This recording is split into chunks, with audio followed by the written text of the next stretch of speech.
Otra vez y vuelve a entrar. Bueno, gracias. Hola, buenas tardes para todos.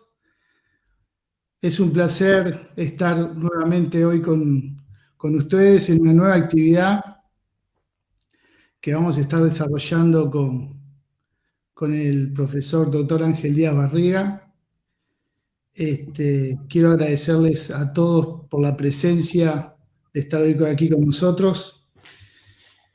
La verdad que este segundo semestre ha sido un segundo semestre de muchas expectativas, muchos desafíos, debido a que nos hemos encontrado con este tema de la pandemia en esta nueva modalidad de trabajo, ya que nos ha llevado a que nuestra presencialidad en los diferentes eventos, instituciones, ha sido casi nula, porque no podemos estar en la presencialidad y no hemos podido hacer nuestras labores como editorial.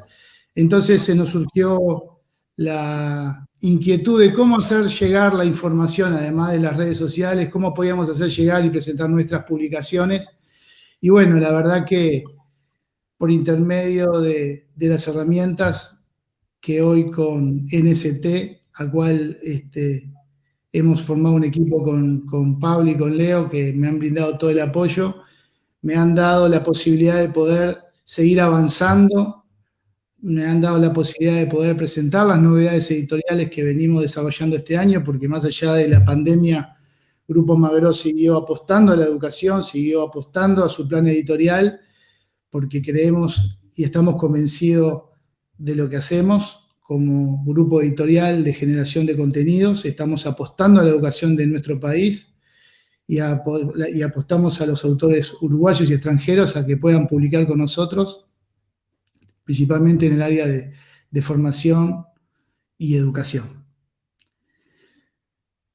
Este año ha sido un año de muchos desafíos, como entenderán, no ha sido fácil para todos, no solamente para la comunidad docente, sino que para nosotros como empresa. Pero la verdad que estamos muy contentos con toda la gratificación y apoyo que hemos recibido de toda la comunidad educativa, que nos ha dado fuerzas para seguir adelante.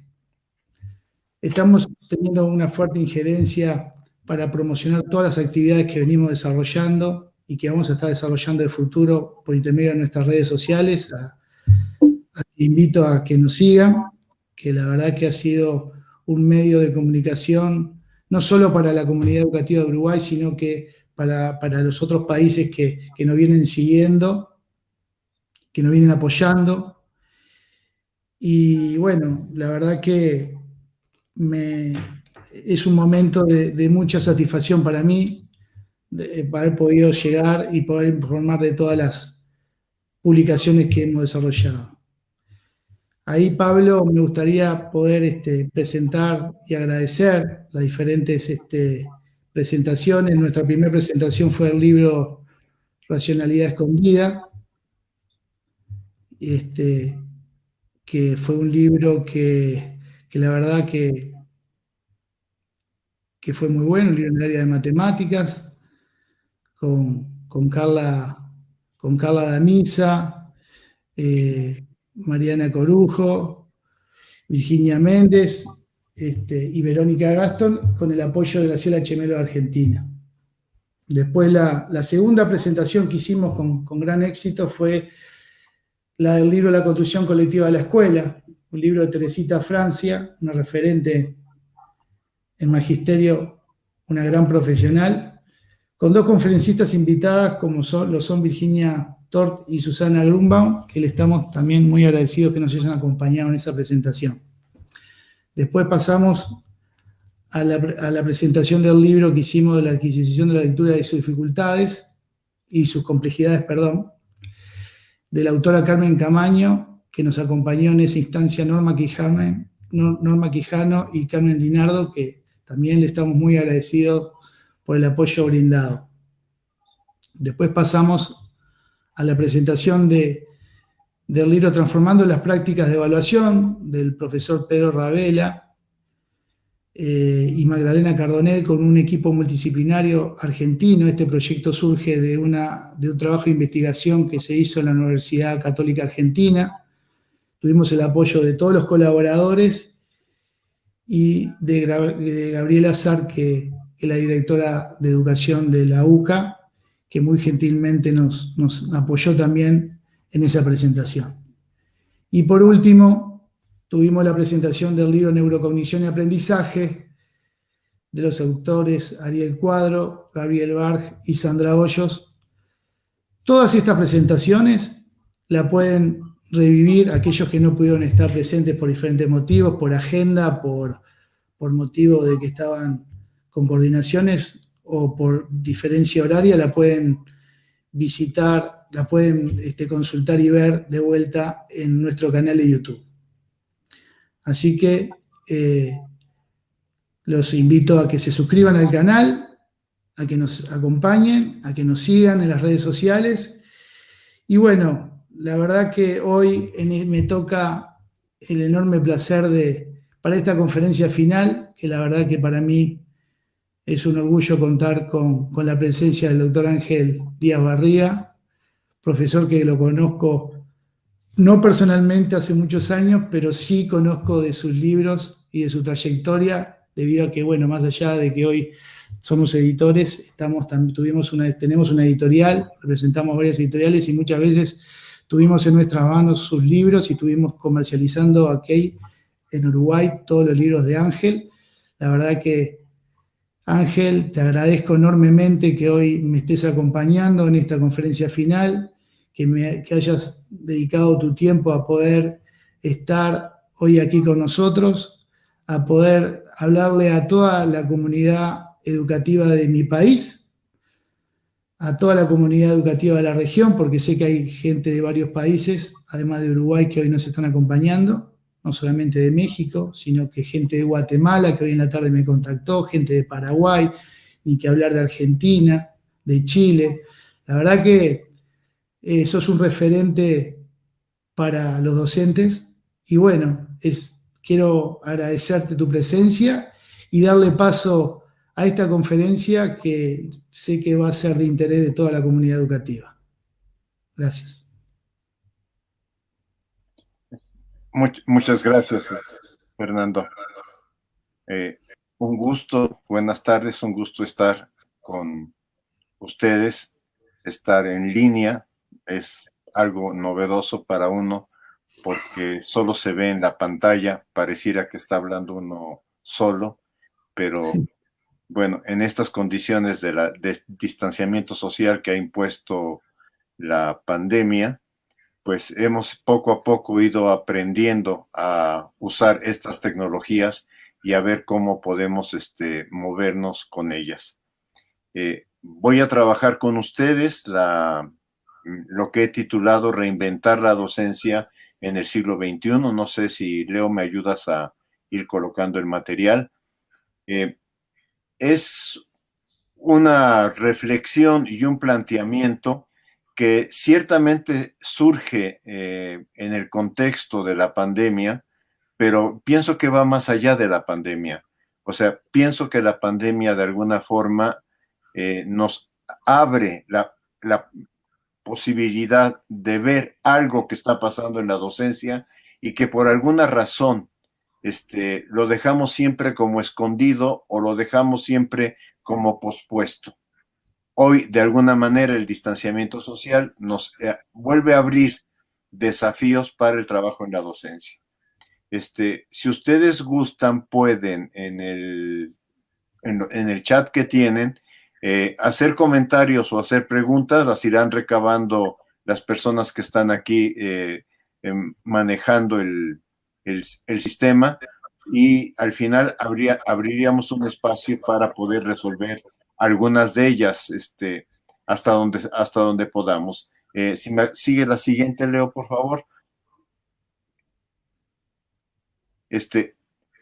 Iniciaría con esto, porque precisamente en noviembre del año pasado participé en un congreso en Argentina y di una conferencia precisamente con el tema de replantear o revivir el tema de la docencia. De hecho, a partir de esa conferencia ya tengo escritos, ya he empezado a redactar este tema porque me parece relevante para el magisterio en general.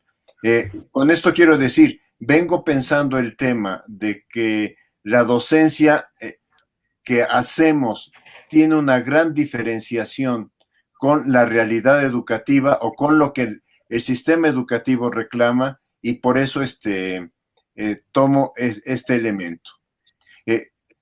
Yo pienso que de alguna manera la pandemia lo que hizo fue agudizar los problemas que ya teníamos en la docencia. O sea, no es que la pandemia haya creado problemas para la docencia, que ciertamente los ha creado, pero agudizó una serie de problemas que ya estaban en la docencia y que de alguna forma no hemos enfrentado.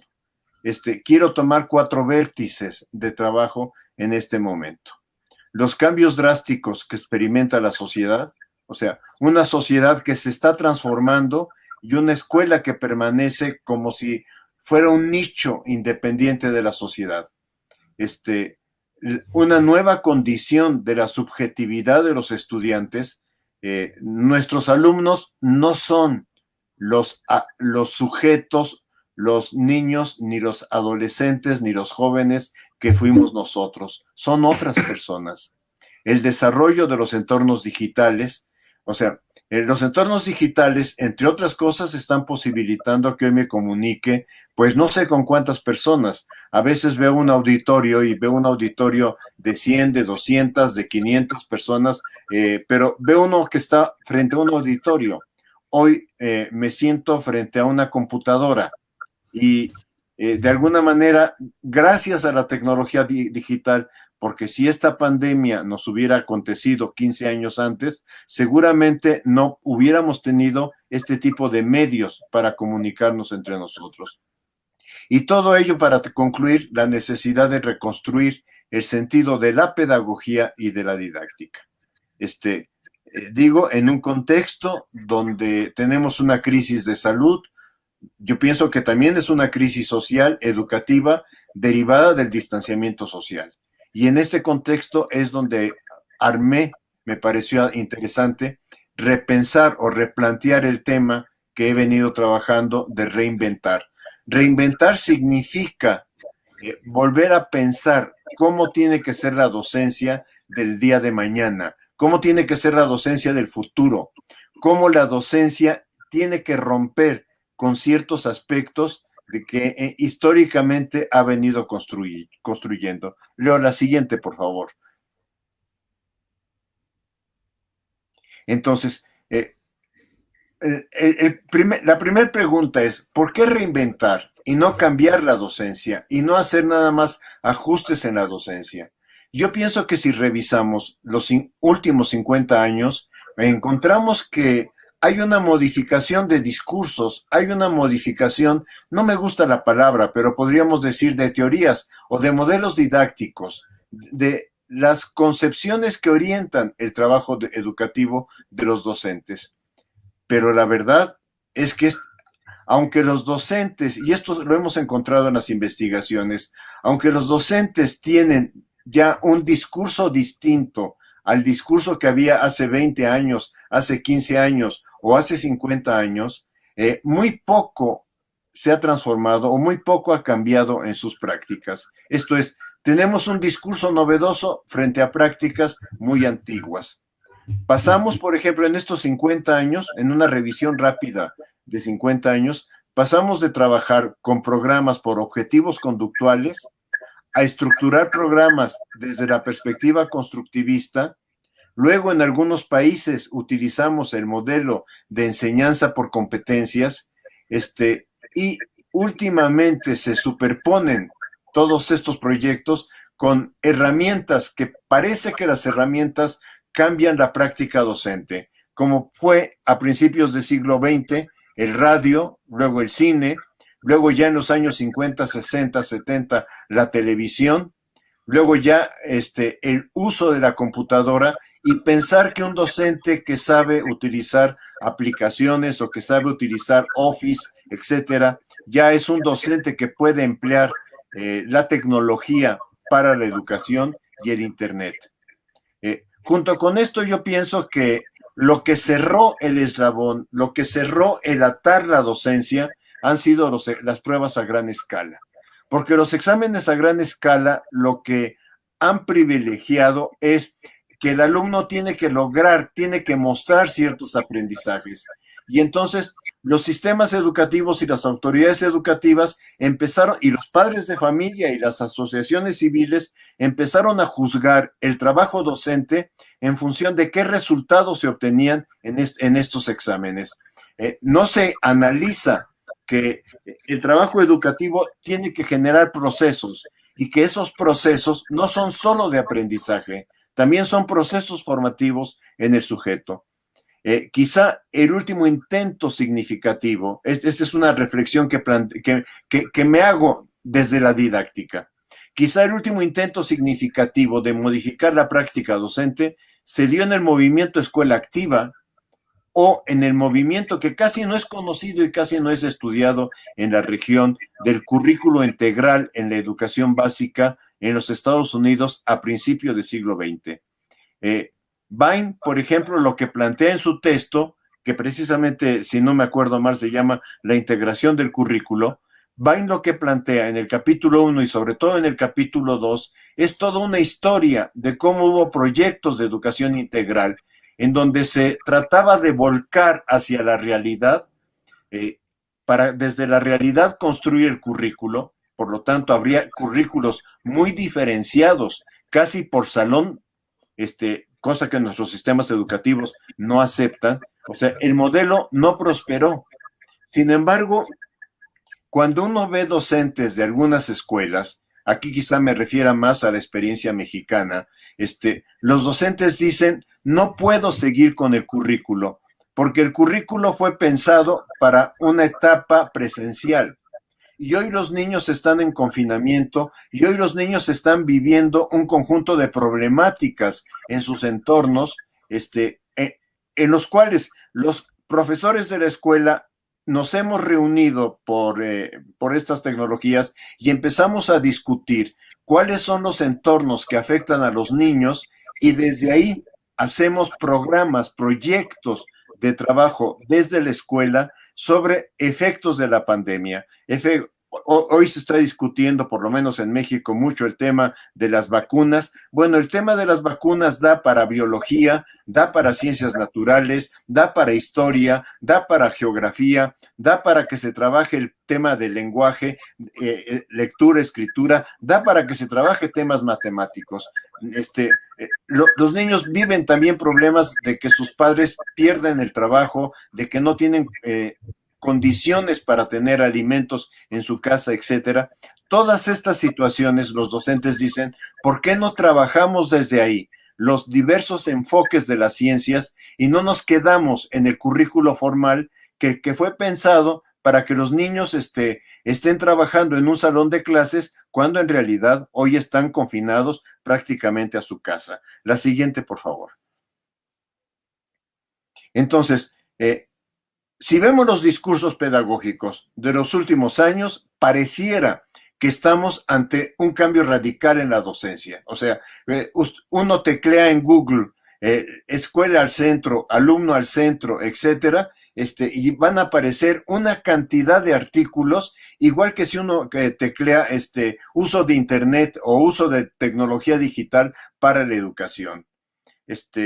Hoy tenemos incluso toda una serie de proyectos que vienen de empresas privadas como Google Educación, que van de alguna manera intentando incorporarse al trabajo docente. Pero frente a todos estos discursos, quien vaya a observar una aula, quien vaya a observar qué relación pedagógica se está dando en el aula o qué contenidos se están trabajando en el aula, va a concluir que los cambios son cosméticos. Esto es, que hemos modernizado el trabajo de la docencia en términos de discursivo, pero que la estructura de la práctica docente, la estructura de que el saber proviene del docente, que solamente él es fuente de la información, no se ha modificado en el trabajo cotidiano en este momento. Leo la siguiente, por favor.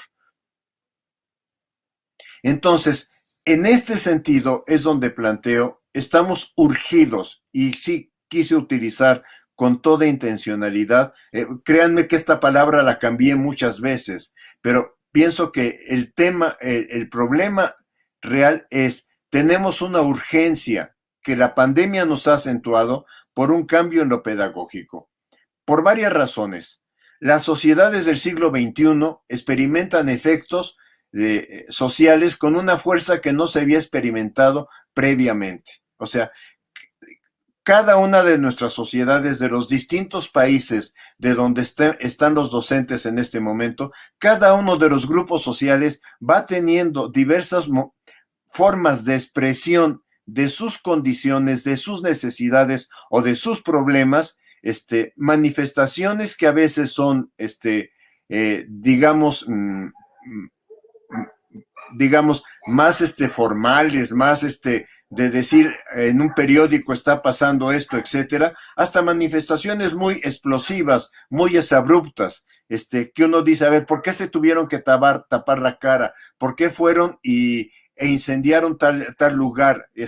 Ha sucedido en México, ha sucedido en Guatemala, no tengo ahorita registro de qué otros países ha sucedido, pero vemos estos efectos en la sociedad que nos indican que la sociedad está demandando cada vez más participar, ser oída, estar de alguna manera en lo que está aconteciendo, incluso en la educación. Y la sociedad también está participando en el reconocimiento de múltiples problemas: cambio climático, atención a la diversidad sexual, atención a los problemas de género. En todas nuestras sociedades estamos, digamos, más o menos, con algún problema o con menor problema, estamos experimentando esta situación. Una demanda, por ejemplo, de los grupos sociales de decir que en nuestras calles se pueda transitar en bicicleta. No importa. Si nuestras ciudades, como la Ciudad de México, como la Ciudad de Buenos Aires, etcétera, fueron pensadas para la bicicleta, pero hoy hay que darle un lugar directamente a la bicicleta. Entonces, todas estas cuestiones que están apareciendo en las demandas de la sociedad, en la idea de la sociedad de decir, quiero participar, no basta con que yo participe votando diputados, senadores, o presidentes o gobernadores, etcétera. No basta con esa participación. Quiero estar de otra manera en mi reconocimiento de lo que yo necesito. Y esto lo trato de resumir al final en: estamos frente a una cultura en plena efervescencia. Esto es, estamos frente a una cultura social que cada vez más es evidente lo que está solicitando. La siguiente, Leo, por favor. De hecho, vamos a encontrar que tanto CEPAL como esto de las Naciones Unidas están haciendo documentos que hablan de la problemática social. Voy a tomar dos datos nada más del informe sobre desarrollo humano 2019 de la PNUD, y voy a tomar solo una diapositiva de el tema de la CEPAL UNESCO sobre el panorama social de América Latina. ¿Qué puedo decir así adelantando? La desigualdad y la pobreza son rasgos que se han acentuado. Esto está de 2019. Yo pienso que cuando aparezca el 2020 vamos a ir viendo que esto se ha acentuado de una manera mucho más radical. La siguiente, por favor. O sea, en esta de la PNUD, lo que la gráfica nos presenta es que los niños que nacieron en el año 2000 en países de desarrollo humano bajo prácticamente no van a llegar a la educación superior. Que la mayoría de estos niños va a permanecer sin estudios superiores y que un porcentaje muy grande de ellos habrá fallecido antes de cumplir los 20 años. En el lado derecho se encuentra lo contrario: los niños que han nacido en países de un desarrollo humano más alto. Y entonces ahí se encuentra que más de la mitad alcanza la educación superior, lo cual significa todavía que no hemos logrado la posibilidad de la educación superior como acceso a la cultura de los integrantes de una sociedad. La siguiente, por favor. Esta les decía que está tomada de la CEPAL.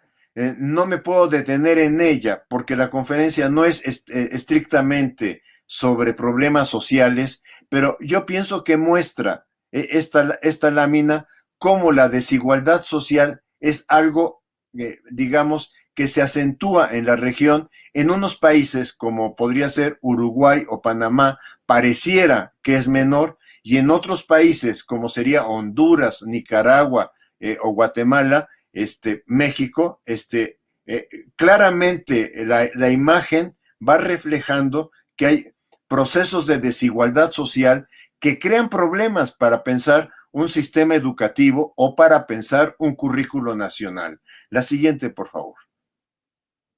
Entonces, ¿qué podemos concluir? América Latina es una región que no ha logrado modificar los problemas estructurales que la atañen. Si bien la escuela pública, y esto yo pienso que hay que reconocerlo, y que la pandemia nos ha ayudado a mostrarlo con mayor evidencia, de alguna forma logra cierta equidad social, porque finalmente cuando yo mismo veo la cara de mis estudiantes en la universidad, cuando yo veo su rostro en la universidad, yo veo estudiantes que como si fueran del mismo grupo de clase medias.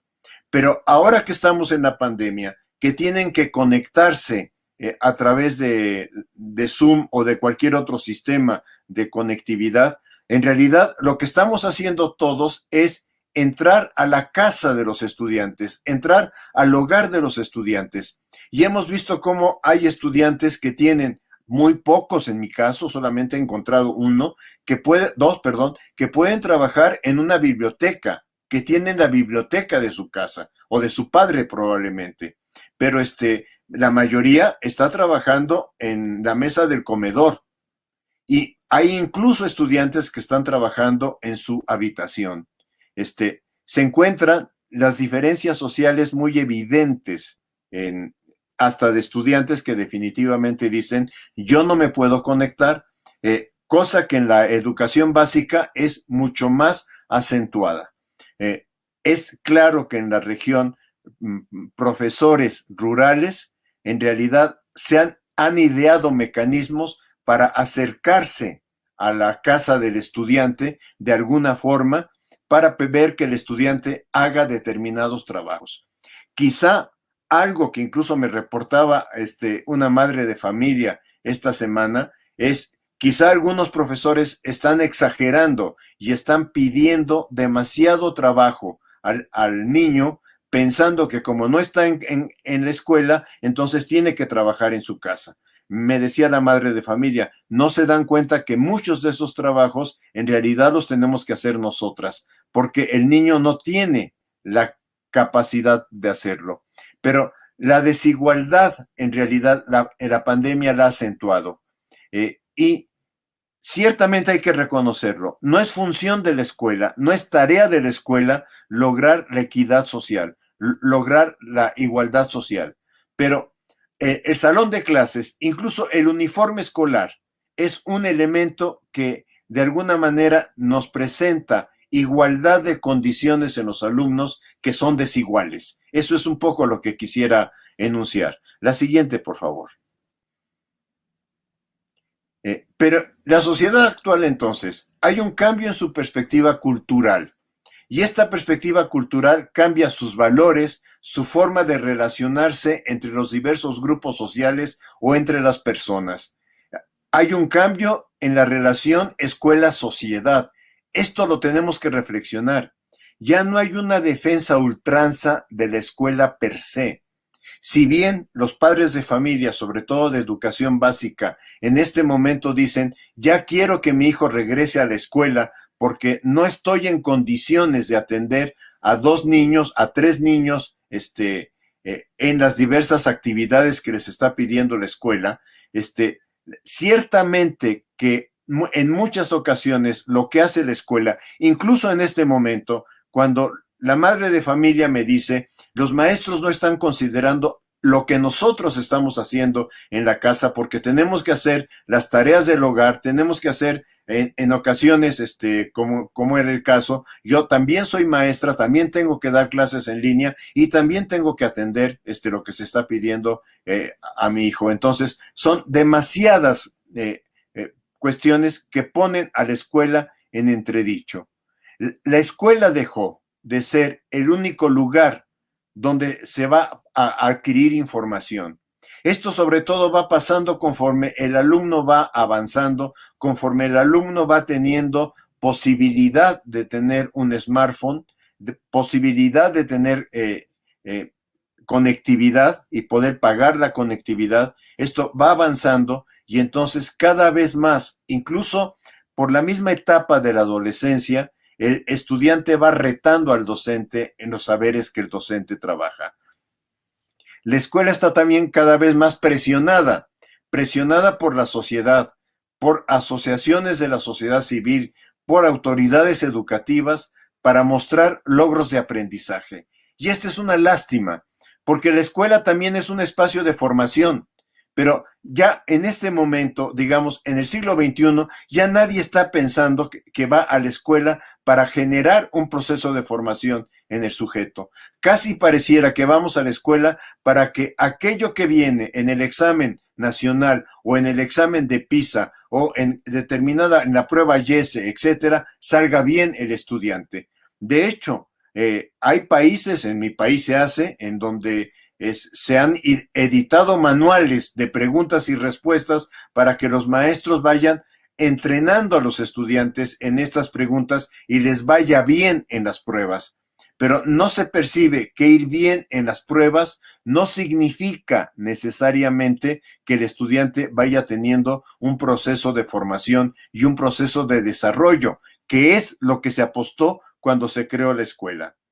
Pero la escuela es un espacio que busca coadyuvar al pleno desarrollo humano, a una formación ciudadana, a una formación para la convivencia. Yo quisiera insistir mucho esto del desarrollo humano, dejar que el alumno logre ser la persona que él puede y que él decide ser.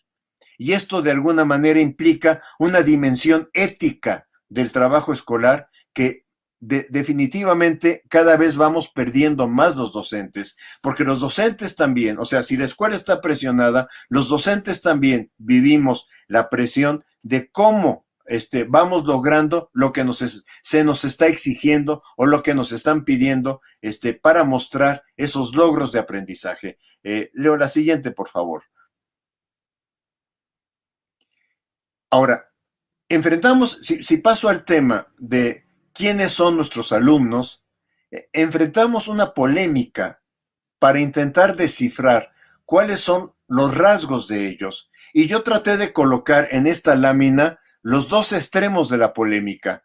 Marx Prensky, con su noción de nativos digitales, y los nativos digitales tienen muchas potencialidades, y los nativos digitales tienen una facilidad natural. En realidad es una facilidad socialmente construida por su entorno para el manejo de las tecnologías.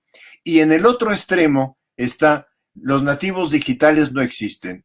Un grupo de académicos españoles que se reunieron para decir, oigan, si dejamos al niño o al adolescente solo con la tecnología, el adolescente no va a poder desarrollar los procesos de formación y los procesos de aprendizaje que se necesitan desarrollar para su crecimiento. Recientemente ha salido un libro, no lo coloqué porque no lo tengo, en donde dice que los nativos digitales tienen un coeficiente menor que el de sus padres. No puedo manejar todas las tesis porque nada más tuve acceso al resumen del libro, pero me parece que estamos en toda esta discusión de tratar de entender quiénes son nuestros alumnos.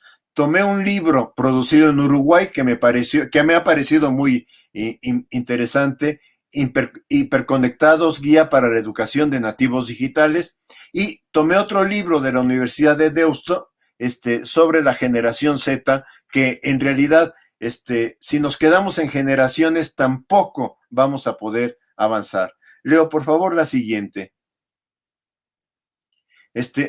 Enfrentamos una polémica, entonces es un poco lo que quería en la lámina anterior mostrar. Enfrentamos una polémica para entender los rasgos de nuestros alumnos. Un primer rasgo y algo que tenemos que aceptar. Niños, adolescentes y jóvenes que están en este momento en el sistema educativo, en la educación básica, han nacido en el siglo XXI. O sea, ya son sujetos que nacieron en este siglo. Han nacido y viven rodeados de tecnología digital. De muy distintos grados, de muy distintas maneras. No va a ser lo mismo en cada alumno. Habrá padres de familia que para que el niño no esté dando lata, para que el niño esté tranquilo, le estén dando una tableta con juegos o un smartphone con juegos para que se siente y se ponga a jugar a los 2, 3 o 4 años. Habrá padres de familia que dicen, yo prefiero que mi hijo no tenga contacto con tecnología al principio. Esto no quita que el entorno de estos niños sea la tecnología. Algo que decía uno de los colegas que trabaja este tema es, si yo le enseño al niño un cassette de los que había en las caseteras de música de los años 80, 90 del siglo pasado, y le doy el reproductor, me va a decir, ¿y esto para qué sirve? ¿Y esto por qué? O sea, se va a extrañar totalmente de la existencia de este artefacto. Esto los hace diferentes, pero no necesariamente los hace genios. Y este es el problema probablemente que enfrentamos para definirlos. La mayor parte de los docentes, este es otro problema, hemos sido formados, yo me incluiría, en proyectos pedagógicos concebidos al fin del siglo XX o a mediados del siglo XX o a los 3/4 del siglo XX, no importa, pero nos formaron frente a una didáctica, frente a un currículo y frente a un alumno que tenía rasgos muy estables.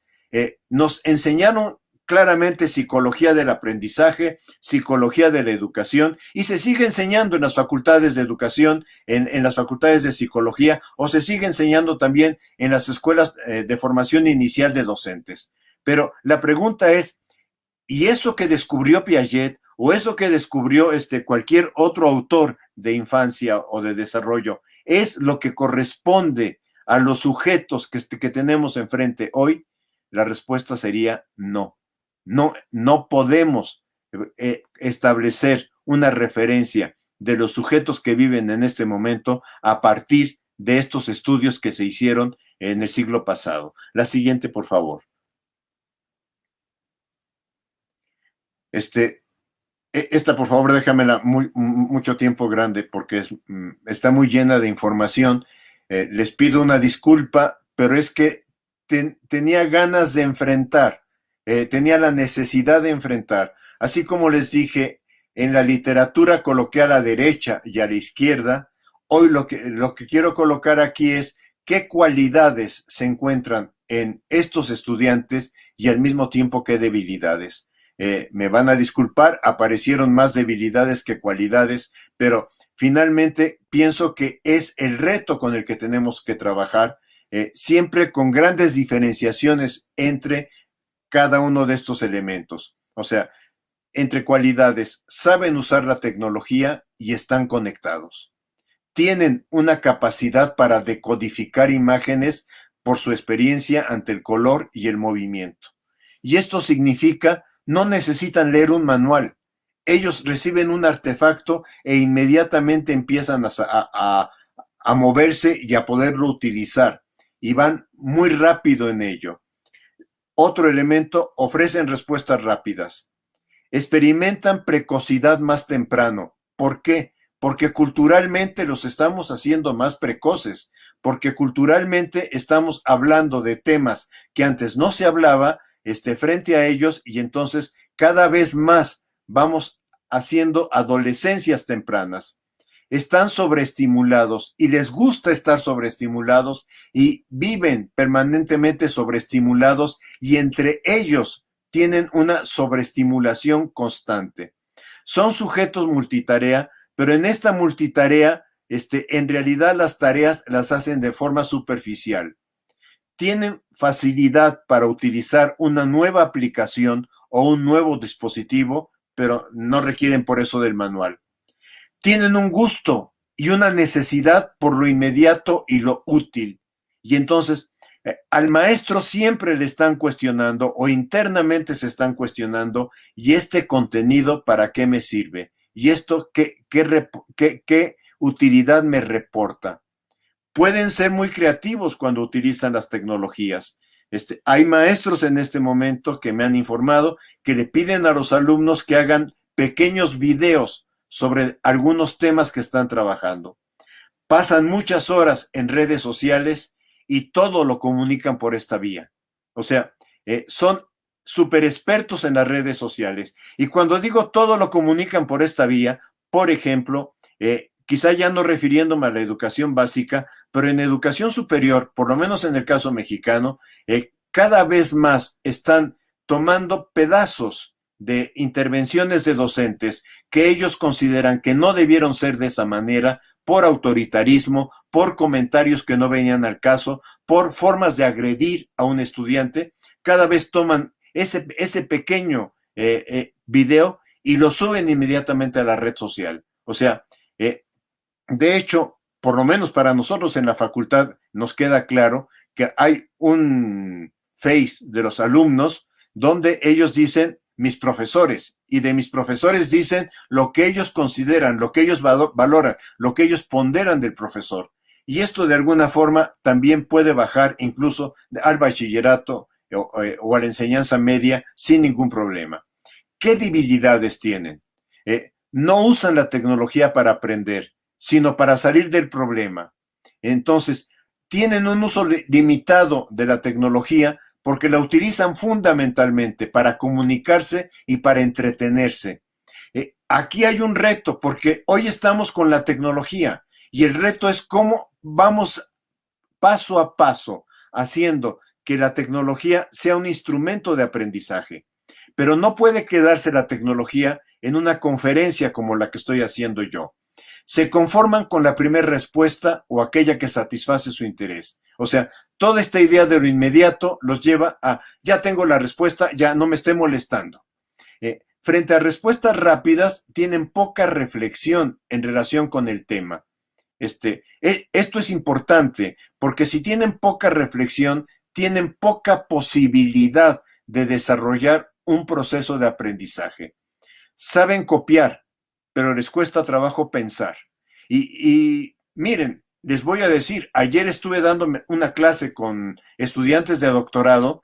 El estudiante estábamos en línea, el estudiante estaba presentando su avance y por desconocer el autor de referencia de esta persona, dividí mi página de computadora en dos y abrí un Google y pregunté por la persona que estaba citando.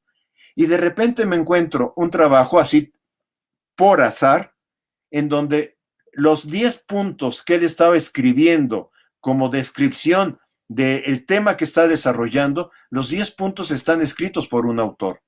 Y le digo, oye, a ver, en la pantalla, le digo, oye, yo estoy encontrando esto y esto está publicado en tal artículo y tú lo estás escribiendo. O sea, saben copiar, pero les cuesta mucho trabajo pensar, reflexionar, analizar. No leen un libro de principio a fin. Han aprendido a decir dónde está la respuesta. Y Google ayuda muchísimo en eso, porque si yo en Google pongo, en un PDF pongo lo que estoy buscando, automáticamente me lleva a esa sección. Entonces, no tengo que ver todo el análisis. Basta con que identifique la parte que el docente me está pidiendo. Experimentan una dificultad para concentrarse en lo que no causa interés o para mantener la atención. Experimentan dificultad para autorregular su tiempo y sus actividades. O sea, si uno les dice solamente esto en este tiempo, tienen dificultad para decir yo soy responsable de mi tiempo. No aceptan que aprender requiere esfuerzo. O sea, una cosa es que nosotros creemos situaciones de aprendizaje o creemos condiciones de aprendizaje, y otra cosa es que el aprendizaje aparezca como una varita mágica de esa de los cuentos de hadas, en donde ya lo vi y ya lo aprendí. O sea, todo aprendizaje, cualquier aprendizaje requiere esfuerzo para poderse realizar. Superponen lo lúdico a la reflexión. Es una generación de cristal. Algunos los llaman malcriados digitales. O sea, no les puede uno decir algo porque automáticamente sienten que uno los está ofendiendo o que uno está diciendo cosas de más. No saben cómo me costó ayer con el estudiante de doctorado decirle, oye, ¿sabes que encontré? Acabo de abrir, porque yo no domino este autor, acabo de abrir la red y en la red estoy encontrando, pero resulta que lo que tú estás escribiendo está acá. Pero tengo que decírselo de tal forma que podamos seguir trabajando, que podamos seguir dialogando, que para él también sea un espacio de crecimiento. Pero ciertamente que cada vez más nos enfrentamos a esta generación de cristal prácticamente de no me toques. Y muchas veces los padres de familia también acompañan la generación de cristal en el no me toques. O sea, usted se está excediendo con mi hijo. Pueden expresar una actitud de prepotencia. Yo ya lo sé. O no se preocupe, yo mañana se lo traigo porque yo sé que Google tiene la respuesta y yo se la puedo dar. Les importa más la red social que el trato personal. A veces cuando no estábamos en la situación de pandemia, yo no entraba a algunos restaurantes, le llamaba uno la atención que los que estaban sentados en una mesa, todos estaban en su red social comunicándose por medio de su smartphone. Yo no decía entonces para qué vinieron a convivir en un espacio comunitario. Rechazan varias formas de autoridad. Bueno, esta dificultad es una perspectiva que integro fundamentalmente, lo debo reconocer, de los dos materiales que trabajo para la conferencia, Prensky por un lado, cómo trabajar con nativos digitales y por otro lado, los nativos digitales no existen. Busqué de alguna manera entrelazar y decir, por aquí vienen sus cualidades, por aquí vienen sus debilidades y por aquí de alguna manera tendríamos que pensar como docentes y yo cómo me siento frente a este grupo de estudiantes para empezar a trabajar desde lo que pueden potenciar su desarrollo y su crecimiento y al mismo tiempo cómo voy reorientando de manera que estas debilidades se conviertan en las fortalezas que pueden desarrollar. Leo la siguiente, por favor. Entonces, ¿qué nos pasa como docentes? ¿Qué nos pasa como adultos? ¿Qué nos pasa como responsables de la educación? Entender la generación que ha nacido en la era digital no es fácil. Necesitamos potenciar sus cualidades para reorientar sus debilidades. Necesitamos una estrategia clara de trabajo pedagógico.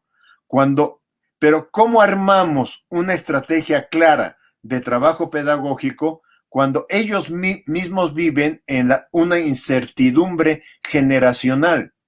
Y la misma sociedad atraviesa por una incertidumbre social. Entonces, y me parece que este es un tema previo a la pandemia. O sea, me parece que el tema de la incertidumbre generacional y la incertidumbre social estaba antes de la pandemia. Lo que pasa es que la pandemia vino y nos acentuó estos procesos sociales. Cuando se acabó la época en que pedagogos, escuelas de formación inicial, supervisores escolares o directores indican cómo trabajar con los alumnos. Esto es, aquella época donde el que tenía experiencia le decía al novato, al que estaba iniciando, oye, para trabajar, no sé, fracciones con los estudiantes, tienes que hacerlo de esta forma. Y eso ayudaba mucho el trabajo que se hacía con los alumnos. ¿Cómo trabajar hoy cuando la tecnología digital por una parte nos dice, aquí estoy? El sujeto de la educación por otra parte nos dice, yo nací en esta era y la pedagogía, la didáctica, en este momento, incluso yo diría la psicología educativa, en este momento no tiene una respuesta de cómo enfrentar la situación. O sea, realmente eso es de alguna forma lo que me lleva a pensar, si no reinventamos el trabajo docente, no vamos a poder seguir adelante. Leo la siguiente, por favor. Entonces, la clave que encuentro la llamo acompañamiento. Los estudiantes del siglo XXI necesitan de un adulto que reconozca sus rasgos sin prejuicios, pero que acompañe su desarrollo. O sea, no un adulto que diga, es que debes de ser así, sino un adulto que viendo su condición piense, ¿cómo puedo potenciar este trabajo? Necesitan apoyo para poder diferenciar información de divulgación e incluso información poco confiable, podría yo decir información poco ética en las redes sociales, que les da mucho gusto a ellos, sobre todo cuando son memes, les fascina todo eso, a información rigurosa, identificar qué sitios de información pueden apoyarlo. Hoy más que nunca en la pandemia, sobre todo con aquellos alumnos que tienen posibilidad de conectividad, es una tarea que tenemos que hacer. Yo reconozco que no todos los estudiantes, que probablemente la mayoría de los estudiantes que están en la educación básica en nuestros países no tengan esta conectividad. Pero en la conferencia abordo temas generales y algunos se pueden aplicar, otros tendrán que decir esto no aplica para mi condición. Necesitan quien les ayude a reflexionar qué es conveniente subir a la red y cuáles son los riesgos de vivir solo en la red. Y aquí vienen cuestiones de carácter ético, o sea, ¿qué deben subir a la red?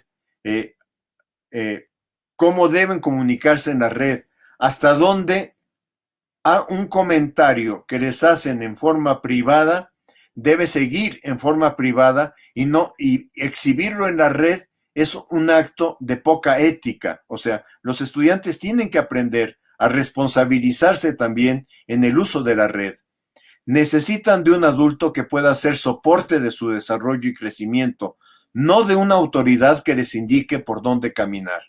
Esto es muy importante. O sea, el trabajo, el libro que plantea Los nativos digitales no existen, insiste mucho en que si no hay un adulto que esté acompañando el trabajo del sujeto que nació en la era digital, este sujeto no va a poder tener el proceso de desarrollo y crecimiento que esperamos de la educación.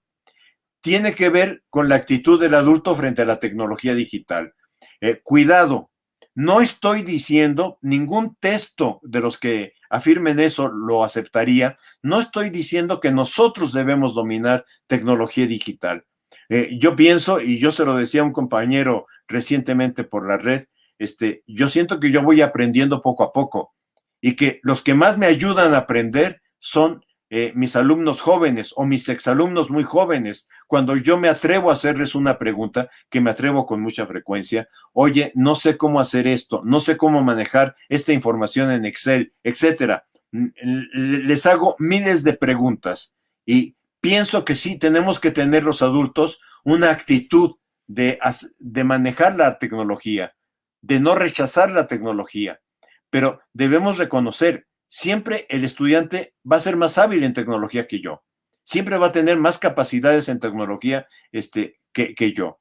Entonces, ahí sí acepto el concepto de Prensky de trabajar en una pedagogía de la coasociación, estudiantes y maestros asociados. Aunque me parece que es un tema que Freire ya lo había trabajado en educación bancaria, no más un educador educando. ¿Recuerdan ustedes esta frase? Yo pienso que y es un poco desde que leí Prensky que pensé, no ha leído en ningún momento a Freire y le hubiera ayudado mucho haber leído a Freire para hacer su planteamiento. Los adultos que puedan acompañarlos, impulsarlos a crear contenidos que apoyen su crecimiento intelectual y personal, y no solo a consumir contenidos de la red. O sea, yo pienso que hoy estamos frente al reto de decir, a ver, entonces, si tú trabajas la red, si tú conoces la red, si tú te mueves en la red, ¿por qué no creas contenidos? Y ya tenemos muchos elementos, YouTube, etcétera, donde ellos pueden empezar también a subir desarrollos pequeños, no estoy diciendo desarrollos muy formalizados, pero desarrollos pequeños que de alguna manera vayan indicando que pueden ellos expresarse también por medios de video. Necesitan también desarrollar confianza y compromiso con los que les rodean. O sea, esta es una clave de la educación.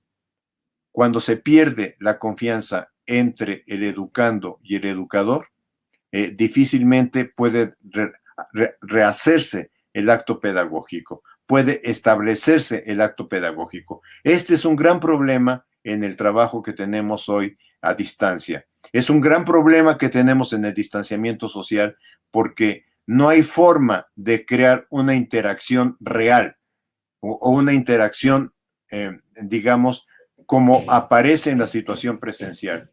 Cuando yo estoy en la situación presencial en el aula con los estudiantes, una cara de enojo la puedo percibir, una cara de incluso de que está viviendo una situación problemática el alumno, la puedo percibir, puedo reaccionar frente a ello. Pero cuando estoy en la red, pues la computadora tiene nada más determinadas posibilidades y muchas veces no alcanzo a ver a los sujetos con los que estoy trabajando. La interacción es muy importante. Yo pienso que es un elemento fundamental en la didáctica y es un tema que de alguna manera tendríamos que replantear cómo hacemos la interacción y cómo creamos climas de confianza entre profesores y estudiantes. Leo la siguiente, por favor. Ciertamente que la revolución tecnológica pues nos está llevando, digamos, a pasos voraces. No quiero que lean toda esta lámina porque esta lámina es ilegible así rápido, pero sí quiero que vean, Pablo, Leo, si puedes, cómo en el siglo XV se genera la imprenta. La aparición de la imprenta me parece muy importante y me parece muy interesante para analizar los problemas que tenemos hoy cuando criticamos la red. Por una razón, si yo coloco un libro, aquí tomé un libro al azar de los que tengo a la mano, si yo coloco un libro y lo coloco aquí, abajo de mi brazo, y lo traigo aquí todo el día, no por eso aprendo. O sea, no por eso, no por ósmosis se pasa la información de este libro a mi intelecto. Yo tengo que interactuar con esta información. Yo tengo que estar abriéndolo, yo tengo que estar consultándolo, yo tengo que estar pensando, a ver, este autor en esto que dice, ¿tiene razón o no tiene razón? O sea, la aparición de la imprenta tuvo un impacto fundamental en la didáctica y en la educación. Si la puedes hacer más grande, Leo, te lo agradecería. La lámina. Entonces, por favor, marca el siglo XV y ahí tenemos la imprenta. Fíjense cuánto tardó una tecnología para llegar al aula. 1900, del siglo XV, 1906, tenemos radio y difusión. De ahí, casi 40 años adelante, 1947, aparece la computadora electrónica, aunque la computadora se empezó a difundir, la computadora de escritorio casi hasta los años 70. Ya no voy a seguir con esto, pero si ustedes ven, es cada vez más la tecnología sale.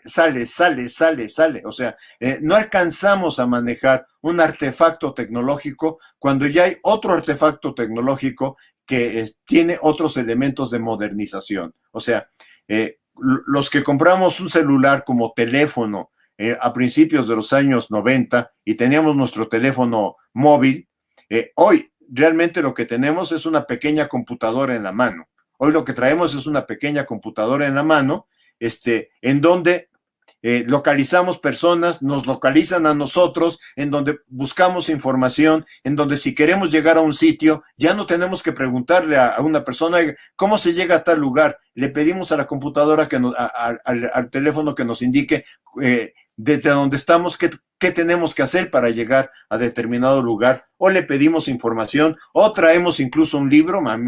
Yo acostumbro traer libros en esto para que en las salas de espera no me desespere y no tenga que andar leyendo cosas que no me interesan, etcétera. O sea, cada uno de nosotros, si fuera joven o niño de esta época, lo que traería son juegos, por supuesto. La verdad es que yo no traigo juegos y no me puedo mover en los juegos. Pero lo que quiero decir es cómo la tecnología cada vez cambia y cambia más rápido y cambia con más fuerza, con más volatilidad. Porque esto es un problema didáctico. O sea, la imprenta fue una tecnología estable y la imprenta permitió a Comenio hacer didáctica magna y plantear que cada alumno tenga el mismo libro, de suerte que los profesores sepan con qué libro se está trabajando. Hoy la tecnología digital, aunque siga existiendo el texto escolar, también los alumnos, sobre todo conforme se van desarrollando y quieren retar a su maestro, pueden encontrar en Google información que aumente, contradiga, diga de otra forma, etcétera, lo que el maestro está presentando. La siguiente, por favor. Entonces, ya dije lo primero, no hay estabilidad en la tecnología digital. Cada artefacto que se produce va desplazando al anterior. Esto dificulta que se construya un proyecto pedagógico estable. Aceptémoslo. Probablemente el futuro de la didáctica y de la pedagogía tendrá que ser completamente inestable.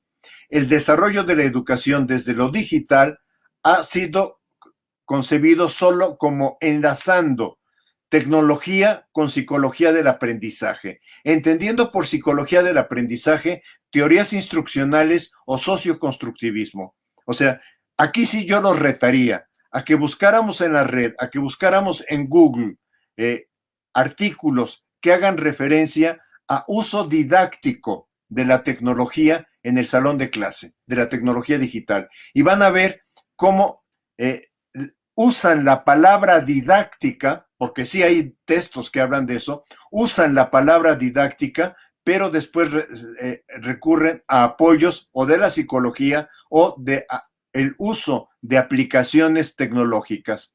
En ese sentido concluyo que hace falta una perspectiva didáctica en el uso de la tecnología, pero como no existe, como no hay dónde apoyar uso de la perspectiva didáctica, en realidad los docentes tenemos que empezar a experimentar. Tenemos que atrevernos a decir, a ver, voy a hacer esta experiencia con tecnología, y hoy de alguna forma la pandemia nos está exigiendo que hagamos cada vez más experimentaciones de este tipo. Algunas, como cualquier experimento, algunas uno dirá, qué bien que salió hoy el trabajo que hicieron los alumnos, y otras uno dirá, no vamos. En la clase de licenciatura del lunes, o sea, hace 2 días, cuando le pedí a los estudiantes presenten lo que hicieron, yo dije, no vamos, o sea, algo estuvo mal. Lo que pasa es que a diferencia de decir, ustedes alumnos no me entendieron, mi reflexión fue, capaz que yo no di las suficientes explicaciones o la claridad del trabajo que estoy esperando que hagan de forma tecnológica, de suerte que ellos lo puedan hacer. O sea, es un diálogo con ellos el que hay que estar permanentemente abriendo. Los docentes actuales no fuimos preparados ni para entender los estudiantes del siglo XXI, ni para apoyarnos en una didáctica que use tecnología digital. O sea, cuando nos enseñaron recursos didácticos, nos enseñaron otro tipo de recursos didácticos que no implicaban, a ver, ¿y cómo incorporas la tecnología digital a tu trabajo en el aula? Y por otro lado, porque este es un tema serio también, la brecha digital en América Latina es enorme y es real y es muy fuerte. Y por una parte, la brecha digital es social, porque es un reflejo de la desigualdad social y es un reflejo de la pobreza y es un reflejo de que en la mayoría de nuestros países la conectividad a Internet no se ha considerado como una cuestión de, digamos, de servicio a la sociedad, de que la sociedad tiene que tener acceso a la conectividad sin tener que estar pagando cuotas para poder acceder a ella, que es un derecho de la sociedad. Y por otra parte, hay una brecha digital generacional en el uso de lo digital, en la comprensión del mundo, en la cultura respecto a docentes. Los docentes, entre más edad, nos cuesta más entender los códigos, las formas de ser, las formas de relacionarse de nuestros estudiantes. O sea, nos enfrentamos realmente a una serie de crisis que tenemos de alguna forma que entender. La siguiente, por favor. Entonces, yo pienso que de los retos que necesitamos es asumir la docencia como profesional de la formación y del aprendizaje. 3 cosas, o sea, esta frase dice 3 cosas y quiero enfatizar en las 3. Profesional, o sea, profesional implica he estado formado para esta tarea, primera cosa, o sea, tengo formación para realizar el trabajo docente y segunda cosa, soy responsable ante el trabajo docente. O sea, yo tomo el ejemplo de la medicina y cuando un profesional de la medicina reúne estas 2 características, entonces, si yo voy a solicitar una atención porque tengo un problema de salud, yo espero que el médico se responsabilice ante mi problema y diga, oiga, lo que usted tiene es esta situación, este es mi diagnóstico y lo que usted te necesita hacer es esto. O sea, yo estoy buscando que él asuma la responsabilidad en ese momento de parte de mi salud y que me indique hacia dónde avanzar. Yo digo, en este sentido, el docente es un profesional, está formado para la docencia y puede seguir formándose en temas de la docencia, porque no es solamente ya me formaron, atrás estoy presentando parte de mi biblioteca, un poco lo hago con intención de decir, es que tenemos que estar permanentemente en contacto con los textos, y por otra parte, somos profesionales, uno, de la formación. Y cuando digo de la formación, es no solamente de los aprendizajes del alumno. Yo soy responsable también de cómo va desarrollando sus valores, cómo va desarrollando su condición ciudadana, cómo va desarrollando su respeto a los demás, cómo va construyendo su propio proyecto como adulto futuro. Y soy responsable también de su aprendizaje. Yo decía, el gran problema es que hoy los sistemas educativos se limitan a aprendizaje y todo ha estado centrado en aprendizaje. Y por eso la pedagogía también, yo digo, se ha visto como mutilada si solo pensamos el trabajo docente para el aprendizaje. ¿Qué significa esto? Mientras una persona es alumno, la responsabilidad profesional de su formación y aprendizaje es del docente. Y entonces, el reto que tengo como docente es ver cómo frente a este estudiante puedo encontrar formas en que él tenga su desarrollo y su aprendizaje. Yo pienso que es un reto al que no debemos renunciar. O sea, no estoy de acuerdo con el docente que dice, yo ya expuse mi clase, si los alumnos la entendieron bien y si no la entendieron es su problema.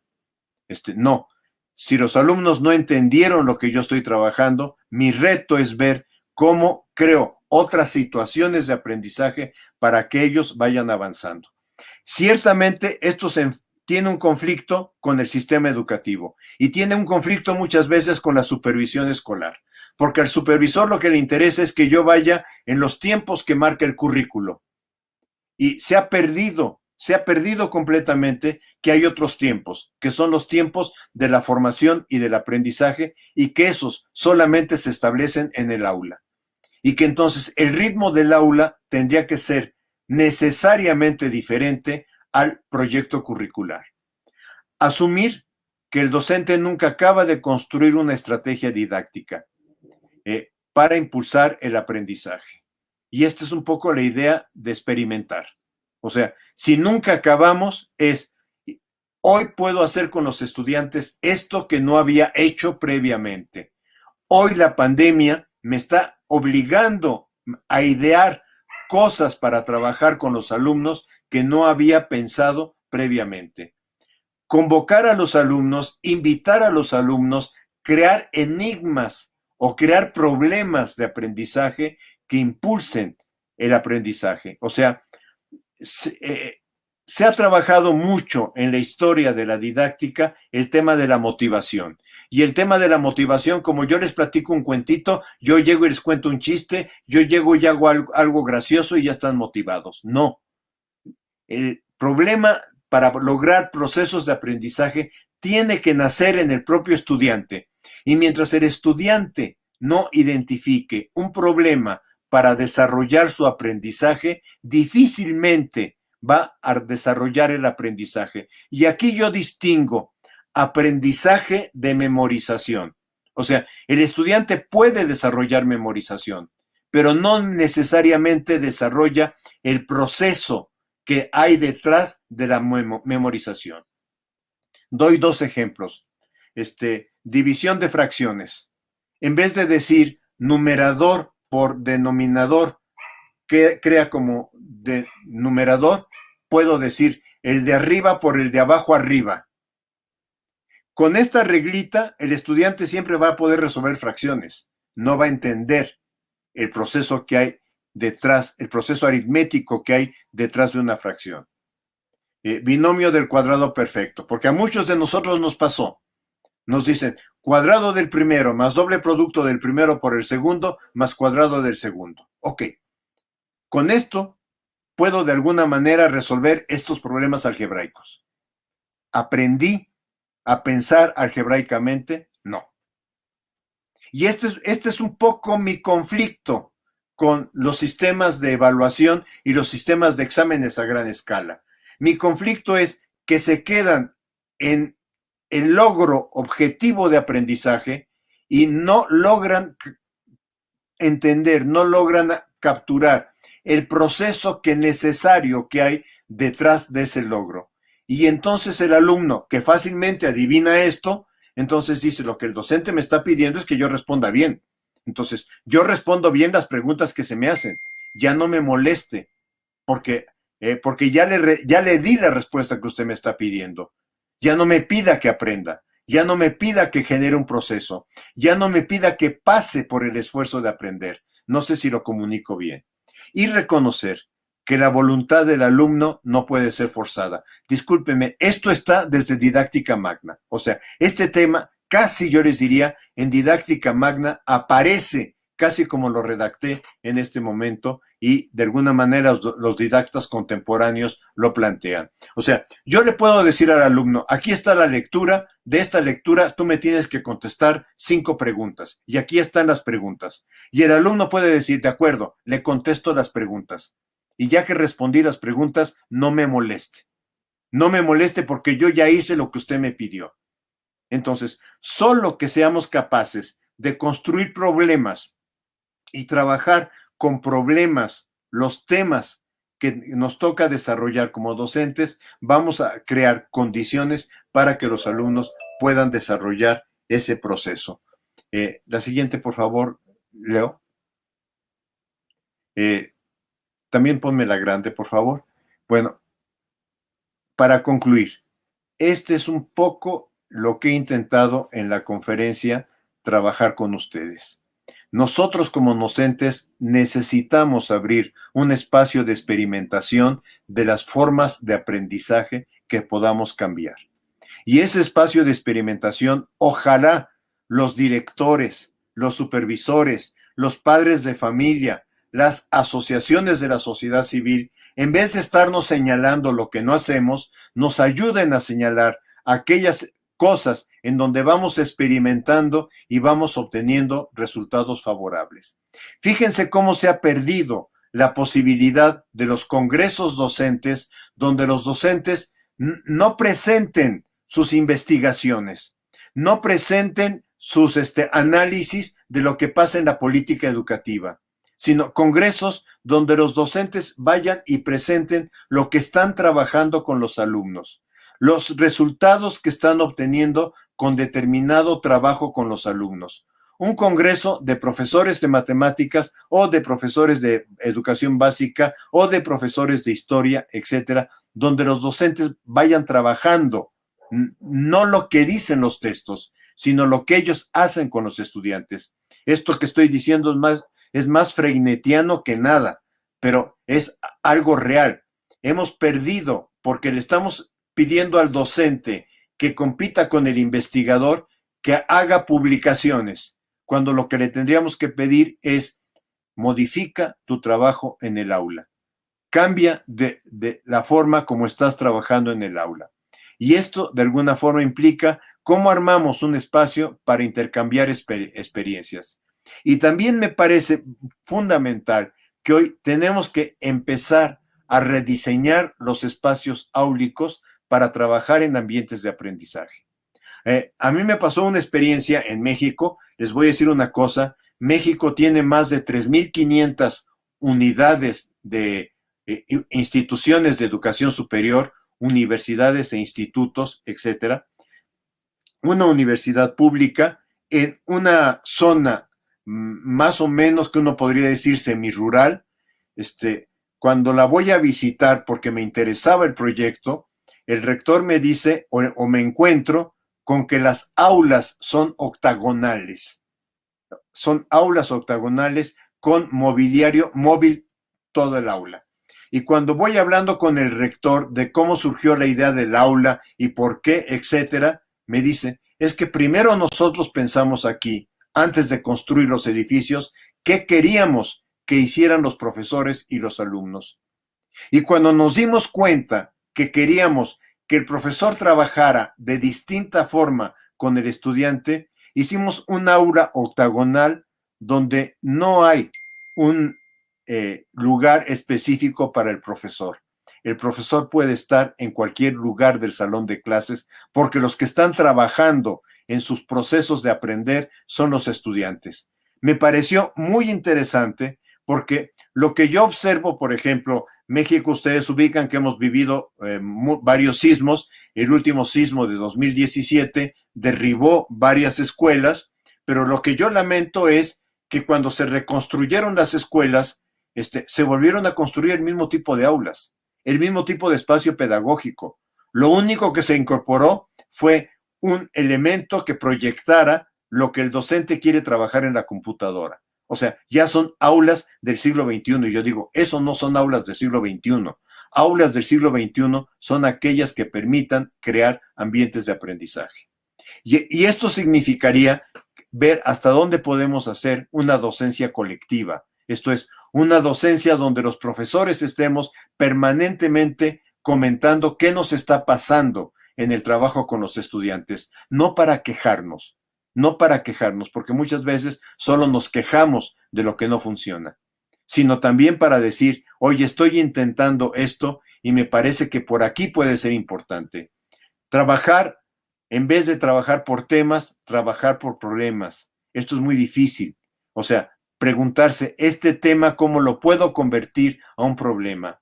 Y significa planear por problemas, incluir, y esto es para mí fundamental si queremos trabajar con esta generación, incluir un elemento de contacto con la realidad. O sea, cada vez más la exigencia es, oye, si la realidad está ahí, ¿por qué no la traemos al salón de clases? O sea, si la pandemia está ahí, ¿por qué no traemos cosas de la pandemia al salón de clases? De todo tipo, desde cosas que tienen que ver con duelo, porque hayan fallecido personas cercanas a los estudiantes, que nos ha pasado, hasta lo que tiene que ver con la vida cotidiana de la casa, de la alimentación, del trabajo que realizan los diferentes miembros de la familia, etcétera. Incluir tecnologías. Yo pienso que después de la pandemia, vamos a necesitar conectividad en el aula. Hacer un video de un tema o un análisis escrito de un YouTube. O sea, podemos decir al estudiante, a ver, aquí está este tema, trata de convertirlo a un video de 3 minutos. O aquí está este YouTube, ahora trata de decirme en media cuartilla de qué trata este YouTube. Ayudar a utilizar y discriminar información obtenida de la web. O sea, cada vez más los estudiantes van a estar aprendiendo en lo que pasa en la web. Trabajar con enigmas, interrogantes y con discusión. Algo que ya no me alcanza la conferencia, pero integrar la evaluación al trabajo cotidiano. Esto es, yo no pienso que la evaluación tenga que ser el final del proceso. Yo pienso que este es uno de los grandes problemas que se armó en el siglo XIX y del cual no hemos podido salir. Separar la evaluación del trabajo de aprendizaje. Si uno lee con cuidado Didáctica Magna, si ustedes regresan a Didáctica Magna y leen el capítulo 19, se van a encontrar que ahí había examen, no había evaluación, pero se van a encontrar que Comenio piensa el examen como un instrumento de aprendizaje dentro del método de enseñanza. No lo piensa por fuera. Fue el siglo XIX el que al hacer los sistemas educativos estableció por un lado la calificación y por otro lado el proceso de aprendizaje. Y ahora se nos ha acentuado con las pruebas a gran escala. O sea, el vicio ha crecido en vez de el vicio nos ayudar a replantear lo pedagógico. Pero si queremos realmente trabajar la evaluación con los estudiantes tiene que ser parte del proceso de aprendizaje que vamos desarrollando. No puede ser aparte, no puede ser otro elemento, tiene que ser algo que permanentemente, cuando vamos con los estudiantes, vamos avanzando, vamos viendo dificultades, vamos viendo qué tipo de desarrollo tienen, etcétera. Y en ese sentido, considero que es más importante hoy pensar más en la evaluación formativa que en asignar calificación. Tenemos un gran problema, tenemos un gran problema, porque todo el sistema educativo, la sociedad, los padres de familia, etcétera, entienden aprendizaje igual a calificación. Y tendríamos de alguna forma que romper esta lógica y decir, no, la calificación no es aprendizaje. El aprendizaje se da en otros procesos y la calificación nunca, nunca, nunca reflejará lo que pasa en el aprendizaje. Intentaremos hacerlo lo mejor posible, pero nunca reflejará lo que pasa en el proceso de aprendizaje. Y ya lo dije, ya lo dediqué, nada más quería no dejarlo, asumirnos como profesionales de la educación. La verdad, les agradezco mucho haber estado en la conferencia. Con esto terminaría y podríamos de alguna forma conversar. Yo sé que es muy difícil, yo no he podido seguir el chat, o sea, sí lo tengo aquí a mi derecha, pero realmente me falta habilidad tecnológica para dar la conferencia y por otra parte estar en el chat. Muchas gracias. Aplausos, sin duda, sé que muchos estarían aplaudiendo de pie porque la verdad que la conferencia que nos ha brindado ha sido de excelente calidad y nos ha hecho pensar mucho, ¿no? De lo que se viene de futuro para los docentes, el tema de la formación, el tema de esto que comentabas de evaluación formativa y la preparación que tienen que tener los docentes ante los nuevos desafíos, ¿no? Creo que esta pandemia también nos hace pensar mucho de cómo abordar los ejes temáticos y cómo poderlos llevarlos para adelante. Así que, bueno, preguntas tenemos varias. Tengo por el WhatsApp, por el chat de YouTube. Pero aquí me preguntan, me piden, Ángel, una reflexión sobre cómo construir espacios docentes para aprender con otros docentes en forma colaborativa y aprovechando las nuevas tecnologías, por ejemplo. Esa podría ser una de las preguntas que nos están haciendo, que la verdad que entenderán que son muchísimas. Esta sería una. Después tenemos también, a ver,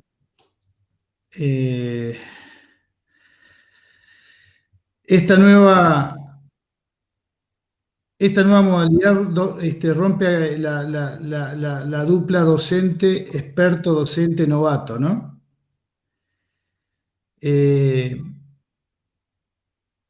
¿Cómo afrontar, por ejemplo, las enseñanzas mediadas por tecnologías en escenarios pandémicos? Otra de las preguntas que también se surgen es el tema de cómo afrontar el tema de la evaluación, Ángel, ante esta nueva modalidad de enseñanza virtual.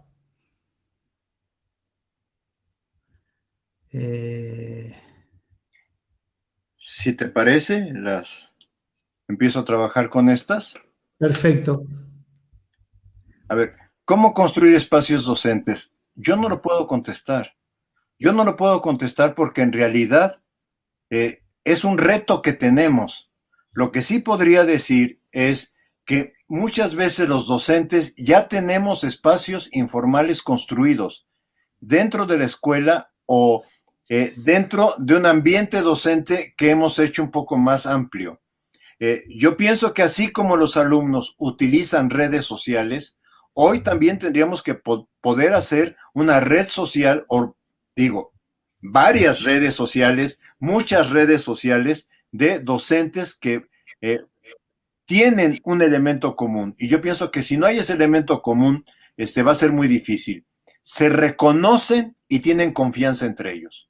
Se reconocen y tienen confianza, porque esto es un elemento clave. O sea, si yo le voy a decir a otro docente, no entiendo lo que estás haciendo, o me parece inadecuado de lo que estás haciendo, tengo que, no es lo que el supervisor le puede decir al docente. Si el supervisor me dice, no es adecuado lo que estás haciendo, casi me está, podría yo decir, regañando sobre la tarea que estoy haciendo. No, si un compañero me dice, oye, yo pienso que no es adecuado, porque te falta ver esta parte, porque no estás viendo este otro ángulo, me ayuda a retroalimentar. Me ayuda también a decir, oye, cálmate, no me digas todo esto, porque en realidad, fíjate que yo tengo este contexto de trabajo. No sé si me explico. Entonces, sí. Si yo dijera, no, esta es la receta para que hagan los colectivos docentes, sería una pretensión absurda de mi parte. Sí pienso que podríamos leer a Paulo Freire y que de Paulo Freire podríamos derivar muchos elementos de hacia dónde avanzar hacia una docencia colectiva. A mí me parece que tenemos un autor en América Latina que realmente fue un autor que constituyó un parteaguas en el pensamiento latinoamericano y que en él tendríamos que apoyarnos para ir pensando todo este tipo de cuestiones, ¿qué diría yo?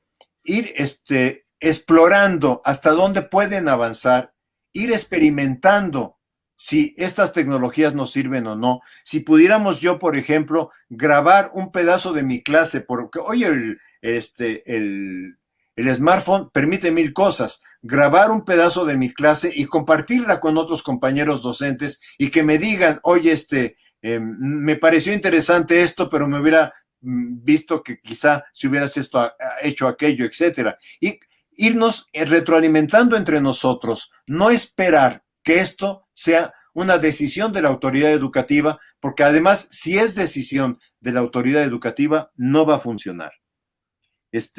Sobre cómo enfrentar la enseñanza en este momento de pandemia con tecnología. Primero hago una aclaración, porque yo pienso que es muy importante.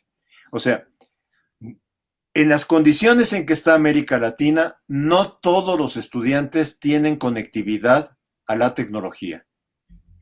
Las casas de nuestros alumnos, y este es un hecho, las casas de nuestros alumnos no tienen espacios para conectar a 2 o 3 alumnos, a 2 o 3 hijos para que estén recibiendo el trabajo con tecnología. Aún en la universidad, algunos de mis estudiantes entran tarde al salón de clase y me dicen, disculpe, estaba mi hermano utilizando el equipo de cómputo. O sea, esta es una realidad. Por una parte, no tenemos la conectividad que se necesita. Por otra parte, en realidad, yo diría que solamente cerca del 20-30%, según los estudios que se hagan en distintos países, los estudiantes tienen conectividad para poder estar en un trabajo en línea. Si tenemos la posibilidad, ojo, si tenemos la posibilidad de trabajar en línea con nuestros estudiantes, intentemos explorar varias opciones. Intentemos ver hasta dónde logramos que ellos interactúen entre sí, que ellos interactúen con la información, que ellos interactúen con un problema y que ellos interactúen con nosotros. O sea, sin interacción me parece que no hay acto didáctico. Y esto me parece fundamental. Y esto implica también el otro gran tema didáctico, cómo construir un vínculo pedagógico con los alumnos, de manera que los alumnos reconozcan que estamos comprometidos ambos en un proceso de formación y de aprendizaje, con los dos elementos de formación y de aprendizaje. Porque no puede ser solamente, o sea, yo pienso que algo que tenemos que revelarnos es a que nos digan, usted es responsable del aprendizaje. Sí, soy responsable del aprendizaje, pero también soy responsable de la formación. Y tengo que atender estos dos elementos con mis estudiantes. Y por último, creo que lo que me están preguntando cuando dicen cómo enfrentar la evaluación en la pandemia es cómo enfrentar la calificación. No sé si por ahí viene la pregunta, pero lo que pasa es que en todos los debates educativos hemos confundido evaluación y calificación. Yo definitivamente, y esto es lo que tengo ya como reto escribir el año que entra, ¿cuál es la diferencia entre evaluar y calificar? Porque calificar es decir, se pidieron determinados productos, se pidieron determinadas evidencias de aprendizaje y el alumno las está mostrando de esta manera. Pero puede estar muy mal calificado y muy bien evaluado. En términos de decir, fíjense que este alumno en realidad se comprometió bastante con su aprendizaje, pero tiene procesos que lo hacen que aprenda de manera más despacio que los otros alumnos por utilizar un modismo. Porque el gran problema de la escuela, como quedó conformada, es que busca homologar. Y entonces la calificación busca reflejar lo que se homologó de los alumnos. Pero se pierde el proceso de aprendizaje y se pierde el proceso de formación. Me ha costado mucho trabajo a mí con los estudiantes de licenciatura, de veras, y son estudiantes de pedagogía, o sea, no son estudiantes de ingeniería son estudiantes de pedagogía. Me ha costado mucho trabajo que entiendan que hay una diferencia sustantiva entre evaluar y calificar. Y de hecho, lo que hice el último semestre fue decirles, esta sesión es de evaluación y vamos a hablar de qué procesos de desarrollo, qué procesos de aprendizaje, qué procesos de formación tuvimos en el curso y cómo pudimos haberlos modificado. Y a otra sesión, donde yo incluso presentaba el concentrado que tenía de las evidencias que se habían pedido durante el semestre. A ver, aquí está el concentrado de las evidencias. Ahora, ¿cómo enfrentamos la calificación?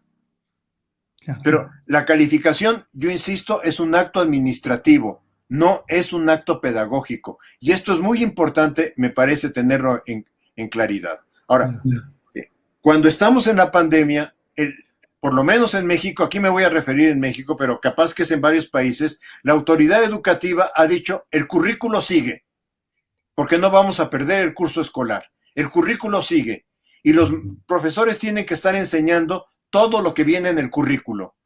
Y entonces están pidiendo que la calificación refleje el proceso curricular como si no hubiera pandemia. Y yo pienso que este es un gran error y esto ha creado mucha tensión en los padres de familia, mucha tensión en los docentes, porque se dan cuenta de que no es factible tener el avance curricular que se tiene en la pandemia, en una condición donde las casas no son salones de clase, donde los niños no tienen un espacio específico para estudiar, donde no tienen el acompañamiento docente permanente para su formación y desarrollo del aprendizaje, y me están pidiendo que los califique. Y muchos docentes dicen, ¿y qué hago? Y muchos docentes acá, en el caso mexicano, han optado por decir, les voy a poner a todos aprobado. No puedo hacer otra cosa. Pero es evidente que la pandemia va a crear un desfase curricular, si me lo permiten, porque no me gustaría decir de aprendizaje, un desfase curricular respecto a esos aprendizajes esperados, pero que hay otros muchísimos aprendizajes que la pandemia está creando en la casa que también tendrían que ser objeto de reflexión y análisis con los estudiantes y con sus padres de familia.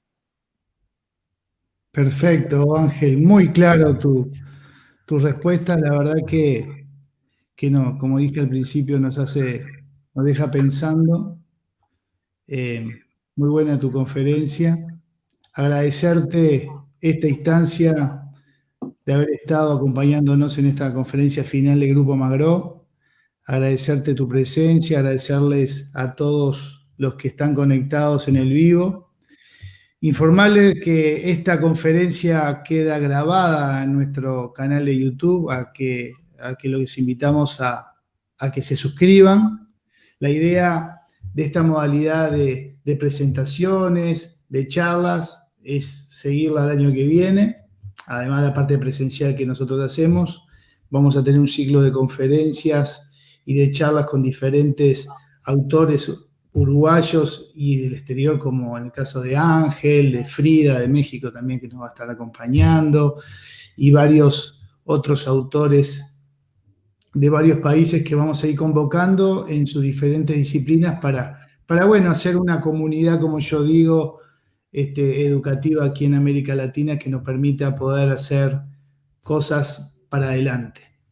Esta pandemia, como bien decías, Ángel, nos deja esto, ¿no? Esta conexión que nos permite la tecnología de estar tú ahí en tu casa, nosotros aquí en el estudio de Magro, y poder llegar a tanta gente de varios países, no solamente de nuestro país de Uruguay, sino que, como decía hoy al principio, Argentina, varios países de América Latina que nos vienen siguiendo. Y bueno, y agradecerte esta instancia. Para mí ha sido un enorme placer contar con tu presencia.